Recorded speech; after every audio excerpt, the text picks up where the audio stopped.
چند دن کی تکلیف برداشت کر لینا اگر ہماری کشتی پار لگتی ہے تو میرا نہیں خیال کہ یہ کوئی گھاٹے کا سودا ہے. ہاں، خصوصاً ایمان والوں کے لیے جو اللہ تعالیٰ کے حکم پر اپنی چیزیں قربان کرنے کے لیے تیار رہتے ہیں اور اس کی رضا کی خاطر ہر قسم کی تکلیف برداشت کرتے ہیں. تیسری جو چیز اس سلسلے میں اللہ تعالیٰ نے بطور رعایت کی ہے وہ یہ ہے کہ باوجود قدرت کے اگر کوئی شخص روزہ رکھنا نہیں چاہتا تو وہ ہر روزے کے عوض میں ایک مسکین کو کھانا دے. اول تو روزہ رکھے، اس کے لیے وہی بہتر ہے، کیونکہ روزہ رکھنے کا بہت بڑی نیکی ہے. اللہ تعالیٰ نے مالداروں پر روزوں کے بوجھ کو ہلکا کرنے کے لیے یعنی ابتدا میں فدیہ دینے کی بھی اجازت دی ہے، لیکن ساتھ ساتھ روزہ رکھنے کی بھی بتایا ہے کہ روزہ مثلا اگر تمہیں پتہ چل جائے کتنی بڑی نیکی ہے تو تم روزہ خود رکھو. لیکن اگر روزہ مثلا جیسے عورتیں ہیں، ٹھیک ہے، عورتوں کو روزہ خاص ایام میں معاف کیا گیا ہے. ٹھیک ہے، یعنی خاص ایام میں عورتوں کو روزہ معاف ہے، وہ بعد میں پورا کر سکتی ہیں. ٹھیک ہے، یعنی روزے فرض کرتے وقت اللہ تعالیٰ نے روزے کا مقصد بھی بتایا کہ روزہ رکھنے والا اس مقصد کو سامنے رکھے کہ روزوں میں کسی قسم کی کوتاہی نہیں کروں گا.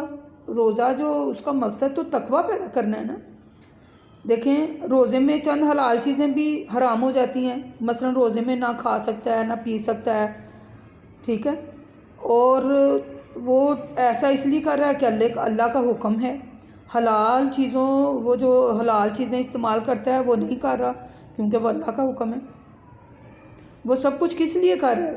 صرف اپنے مالک کو خوش کرنے کے لیے کر رہا ہے. اس کا حکم بجا لاتا ہے، اس کا حکم ہے، اس کے مالک کا حکم ہے کہ وہ اس کو بجا لائے. ٹھیک ہے، اس نے حلال چیزیں اس لیے چھوڑ رکھی ہیں کہ اس کا مالک و خالق اس سے خوش ہو جائے. روزے دار میں اللہ تعالیٰ کو خوش کرنے کا ایک جذبہ پیدا ہو رہا ہے، دل میں تقوی کی نشرما ہو رہی ہے، اللہ تعالیٰ کی محبت سے سرشار ہو رہا ہے. ایسا دل بھلا کب گوارا کرے گا کہ روزے کا معاملہ ہو اور کسی اور کا حکم کا معاملہ تو اللہ تعالیٰ کی نافرمانی کرے؟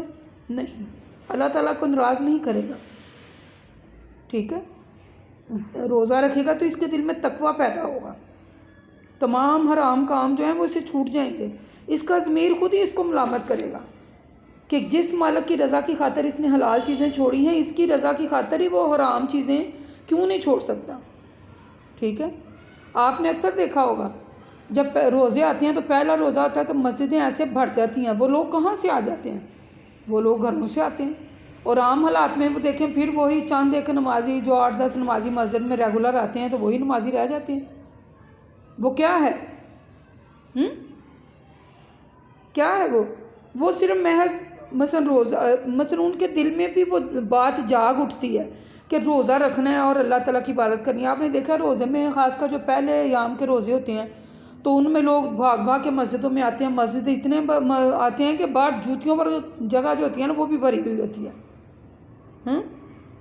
جو شخص روزے میں صرف کھانا پینا چھوڑتا ہے اور حرام چیزوں کو نہیں چھوڑتا وہ حقیقی روزے سے محروم رہتا ہے.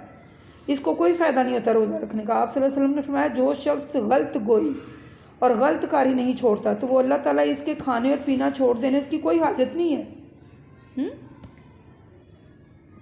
اسی طرح ایک جگہ اور صحیح بخاری میں یعنی کہ باب الصیام میں ہے روزہ ڈھال ہے، برائیوں سے بچاتا ہے، لہٰذا اگر تم میں سے کسی کا روزہ ہو تو اس دن روزے میں نہ تو وہ بے حیائی کی باتیں کرے، نہ چیخے، نہ چلائے اور نہ جہالت کی کوئی بات کرے. اگر کوئی شخص اسے برا بھلا کہے تو اس سے لڑے یا تو وہ مثلا اسے کہہ دے کہ میں بھی روزے سے ہوں. جب آپ کو اسے کوئی لڑتا چیختا چہاڑتا ہے یا آپ سے کوئی لڑتا ہے یا برا بھلا کہتا ہے تو آپ اسے بے شک کہہ دیں کہ میں روزے دار ہوں. ٹھیک ہے، مدرسہ پہلا حدیث سے یہ معلوم ہوا ہے کہ روزے میں نہ کوئی خلاف شرع بات کرے. ٹھیک ہے، نہ کوئی ایسا کام کرے جو روزے دار کے وقار کے خلاف ہو. اگر کوئی شخص روزے میں ایسا کرے تو روزہ کا مقصد ختم ہو جاتا ہے. چند حلال چیزیں چھوڑ دینے کا نام روزہ نہیں ہے. کیا آپ چند حلال جو چیزیں ہیں کہ کھانا پینا چھوڑ دیتے ہیں، پانی پینا چھوڑ دیتے ہیں، وہ روزہ نہیں ہے. آپ جھوٹ نہیں بولیں، غلط کام نہیں کریں، زبان سے غلط بیانی نہ کریں، گناہ والے کام نہ کریں. ٹھیک ہے، اللہ کے حکم کی پابندی کر رہے ہیں ہم لوگ، اللہ کو خوش کر رہے ہیں ہم لوگ. تمام برے کاموں سے اپنے آپ کو روکنا چاہیے. اگرچہ روزے سے تقویٰ پیدا نہ ہو تو روزے میں بھی اور روزے کے بعد میں بھی برے کام ہوتے رہیں تو روزہ بے مقصد اور بے فائدہ ہوتا ہے وہ. ہاں، اللہ تعالیٰ نے یہ بھی فرمایا کہ روزہ رکھنا فدیہ دینے سے بہتر ہے، اس لیے کہ روزہ ایک بہت بڑی نیکی ہے، یہ ایک بہت بڑی قربانی ہے، ایک بہت بڑی تربیت ہے.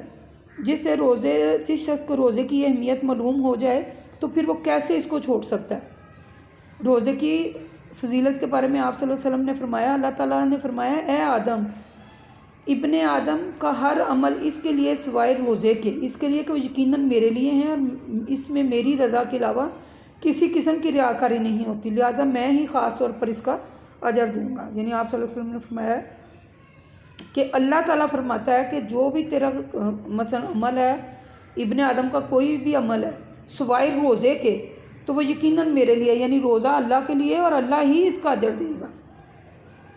ہاں، ایک جگہ اور آپ صلی اللہ علیہ وسلم نے فرمایا، قسم ہے اس کی جس کے ہاتھ میں محمد صلی اللہ علیہ وسلم کی جان ہے، روزے دار کے منہ کی بو اللہ تعالیٰ کے نزدیک مشک کی خوشبو سے زیادہ پسندیدہ ہے. روزے دار کے لیے دو خوشیاں ہیں، وہ ان دونوں سے خوش ہوتا ہے. ایک اس وقت جب وہ افطار کر رہا ہوتا ہے تو خوش ہوتا ہے، اور ایک اس وقت جب وہ اپنے رب سے ملاقات کرے گا تو روزے کی وجہ سے ہی خوش ہوگا. دیکھیں کہ جب مثلا انسان کے اندر بھوک اور پیاس کی کتنی طلب ہوتی ہے، گرمیوں کے جو روزے ہوتے ہیں اتنے لمبے دن ہوتے ہیں تو بندے کے اندر پانی پینے کی طلب، کہتا ہے کہ کچھ بھی ہو جائے تو پانی کا سمندر ہی ہو تو وہ پی جاؤں. کھانے کی طلب ہوتی ہے، پینے کی طلب ہوتی ہے. تو وہ جب روزہ کی افطاری کا ٹائم ہوتا ہے تو وہ خوش ہی ہو رہا ہوتا ہے نا کہ ابھی ہمارا روزہ افطار ہو جانا، تو پھر خوش ہوتا ہے اللہ. جب بندے نے روزہ رکھا ہو تو پھر اللہ اس حال میں خوش ہوتا ہے کہ میرا بندہ کھانے حلال چیزوں کو حرام کیے ہوئے ہے میرے حکم سے.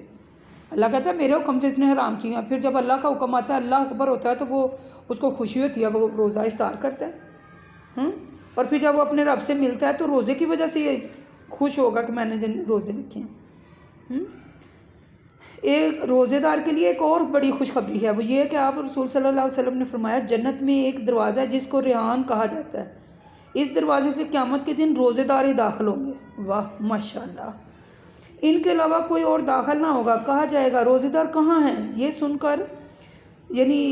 سن کر روزے دار کھڑے ہو جائیں گے اور وہ اس دروازے سے جنت میں داخل ہو جائیں گے، کوئی دوسرا اس دروازے سے داخل نہ ہو سکے گا. پھر جب وہ سب داخل ہو جائیں گے تو ایسی حالت میں دروازہ بند کر دیا جائے گا کہ اس دروازے سے کوئی دوسرا داخل نہ ہوگا. سبحان اللہ. دیکھیں روزے، میں نے آپ کو آیت کے شروع میں کہا تھا نا کہ یہ آیت جو ہے بڑی اہمیت کی حامل ہے، بڑی زندگی میں بہت اہم ہے، بہت، خاص کر عورتوں کے لیے تو بہت اہم ہے. عورتوں کے لیے دیکھیں، ہمارے پاس پیسے ہوں تو زکوٰۃ دے لیں گے، نہیں تو وہ بھی ہمیں معاف ہے.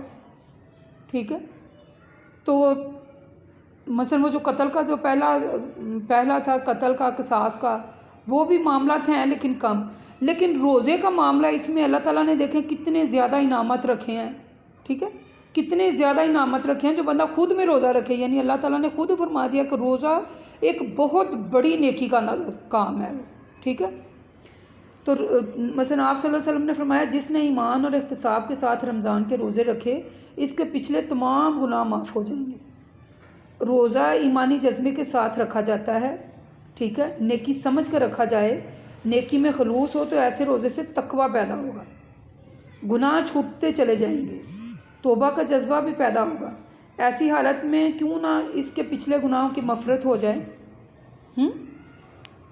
کیا خیال ہے؟ ٹھیک ہے، آپ صلی اللہ علیہ وسلم نے فرمایا، کوئی بندہ ایسا نہیں کہ اللہ کے راستے میں، یعنی اللہ کی رضا جوائی کے لیے ایک دن روزہ رکھے، مگر یہ کیا ہے، اللہ اس دن کے روزے کی برکت سے اس کے چہرے کو دوزخ سے 70 سال کی مسافت کے فاصلے پر کر دیتا ہے، دور، یعنی اسے دور کر دیتا ہے. بات یہ، اس پر اور بھی بات ہو سکتی ہے، لیکن یعنی کہ آج تاریخ ہے، میرا خیال آج 27 ہے. ٹھیک ہے، 27 اپریل 2022 ہے، اور روزہ جو ہے وہ ان قریب روزے آنے والے ہیں. مثلا 3 اپریل کو کہہ رہے ہیں کہ پہلا روزہ 3 اپریل کو ہے. ٹھیک، 3 اپریل 2010 کو پہلا روزہ ہے. تو الحمدللہ ہم نے روزے کے متعلق آپ کو بڑی وضاحت سے بتا دیا ہے. ہر مسلمان مرد اور عورت جو ہے، یعنی کہ مرد اور عورت جو ہے اس پر روزہ فرض ہے. تو خدا را اگر یہ روزہ فرض ہے، اس کے بارے میں دیکھیں سب سے زیادہ جو حدیثیں ہیں اور بھی مثال کے بارے میں، لیکن اس کے بارے میں اللہ تعالیٰ نے ہمیں خوشخبریاں سنا دی ہیں کہ جو بندہ روزہ رکھے یہ بہت بڑی، یعنی کہ ہم لوگ کہتے ہیں نیکی، اور کیا بہت بڑی نیکی ہے، ٹھیک ہے۔ میں صرف اس کے آخر میں یہی کہہ سکتی ہوں کہ فرض ہے، روزے فرض کر دیے گئے ہیں، ان کو ہرگز نہ چھوڑیں۔ روزہ رکھنا بڑی نیکی ہے، اس کے بہت سے فضائل ہیں۔ کوشش کریں کہ آپ روزہ رکھیں اور کہیں ان فضائل سے محروم نہ رہ جائیں۔ اگر ہم چاہتے ہیں کہ ہمیں تقویٰ پیدا ہو تو ہمیں روزہ رکھنا چاہیے، ٹھیک ہے۔